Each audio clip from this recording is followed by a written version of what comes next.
Il n'y a pas si longtemps, j'avais toujours en tête qu'on était 5 milliards d'individus sur Terre. Et en me renseignant, je me suis rendu compte qu'on était déjà à presque 7,8 milliards. On devrait atteindre les 10 milliards de personnes sur Terre d'ici 2050.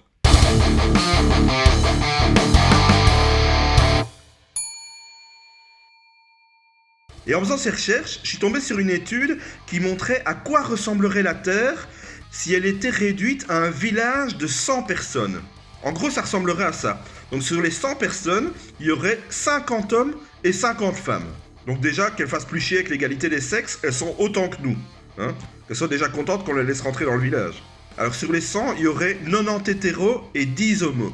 Alors moi je pense qu'avec le pourcentage de râteaux qu'on se prend dans une vie, ces proportions risquent de vite s'équilibrer. Mais bon, c'est pas au goût de tout le monde non plus. Alors dans ce village, il y aurait 60 Asiatiques, 15 Africains, 11 Européens, 9 Américains du Sud, 5 Américains du Nord et 0 Océaniens. D'ailleurs, on a vu récemment qu'en Australie, ils ont déjà commencé à mettre le plan à exécution.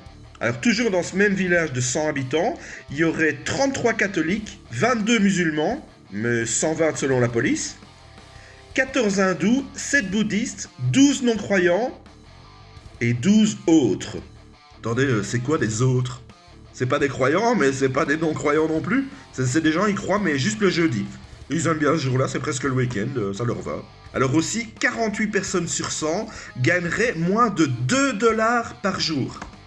En même temps, dans un village de 100 habitants, difficile de faire tourner une usine d'iPhone, hein, donc je vois pas bien l'intérêt de gagner beaucoup plus. Alors 10 personnes sur 100 seraient déjà parties en vacances. Mais où? Il y a qu'un seul village. Hein? Dans le fond du jardin, en fait. Les vacances, elles durent 13 minutes. Juste le temps de faire l'aller-retour et de se rendre compte qu'il n'y a rien à voir. Un enfant sur 2 vivrait dans la pauvreté. Alors moi, j'espère qu'ils sont pas frères et sœurs, ces deux-là. Parce que sinon, ça risque de créer des tensions à Noël. Mais pourquoi Kevin, il a une PlayStation 5? Ça suffit, Kimberley. Tu sais très bien que ta mère ne fout rien de ses journées, donc toi, tu es pauvre et puis c'est tout. Alors 78 personnes sur 100 auraient accès à l'électricité. Alors là, vous m'enlèverez pas de l'idée que dans un village de 100 personnes, c'est quand même malheureux de pas arriver à se mettre à 2 ou 3 et tirer un câble pour filer de l'électricité à tout le monde. Hein. 75 personnes auraient un smartphone et 30 auraient Internet. Alors là, il va quand même falloir m'expliquer ce que les 45 autres foutent avec un smartphone sans Internet. Hein. Bon, ils peuvent toujours jouer au serpent, mais au bout de 30 ans, ça finit quand même par lasser. Hein. Alors le cinéma serait visité par 2 personnes chaque semaine et toujours les mêmes. Donc en fait, c'est Simone et Robert qui vont s'asseoir au cinéma tous les samedis pour à chaque fois se dire « Ah ben non, toujours pas de film !» Ah ouais, parce que tu vas pas me dire que dans un village de 100 personnes, il y a un studio de tournage. Hein. Alors sur ces 100 personnes, 15 seraient obèses et 20 souffriraient de malnutrition. Vous n'avez pas l'impression que c'est de la mauvaise volonté, franchement? Parce que les mal nourris, tu leur donnes à chacun un obèse. S'il sait un peu se rationner, il peut tenir combien de temps dessus? 1 an facile. S'il a de la chance qu'on lui file un américain, il peut tenir 2 ans de plus. Bon, s'il tombe sur un chinois, là, il a peut-être plus de chances de le faire pédaler pour faire un peu d'électricité, ou à s'en servir comme antenne pour essayer de capter un peu internet, à condition qu'il fasse partie des 75 qui ont un smartphone. Avec un peu de bonne volonté, on ferait baisser le taux de malnutrition de 75%.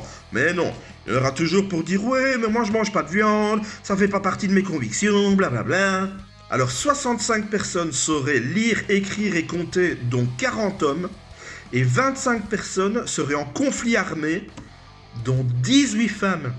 Donc là, on a tous compris, hein, madame est frustrée parce qu'on n'a pas voulu lui expliquer le manuel d'utilisation du lave-vaisselle, ça part en fort chabrol, et bam, oui mort, bravo madame. Et dans ce village, chaque année, une personne mourra et 2 enfants naîtront.